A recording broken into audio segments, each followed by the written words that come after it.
أصدرت إدارة الأرصاد الجوية السعودية اليوم الأحد بيانا عاجلا كشفت فيه حقيقة فيديوهات متداولة على مواقع التواصل الاجتماعي توثق لحظة سقوط ثلوج على الكعبة المشرفة في الحرم المكي، وذلك وسط حالة الطقس السيئة التي تتعرض لها المملكة. وقال البيان الذي نشرته قناة الإخبارية السعودية: الفيديو المتداول لتساقط الثلوج على المسجد الحرام غير صحيح ومعالج بمؤثرات إضافية.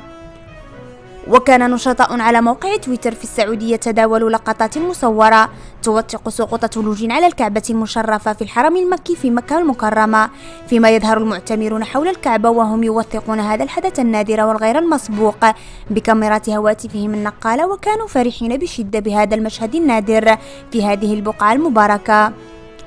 فيما شكك آخرون بصحة هذا المقطع من الأساس، وقالوا إن فيديو تساقط الثلج في مكة غير صحيح، وأن الفيديو الذي راج بين النشطاء مفبرك عبر استخدام بعض تقنيات الجرافيك. كما انتشرت أيضا فيديوهات بشمال السعودية والتي قال عنها الناشطون أن الثلوج بشمال السعودية ليست بالنادرة منذ عدة سنوات، ومن كل سنة يشهد شمال السعودية تساقط الثلوج هكذا وعبر عدة مناطق أيضا.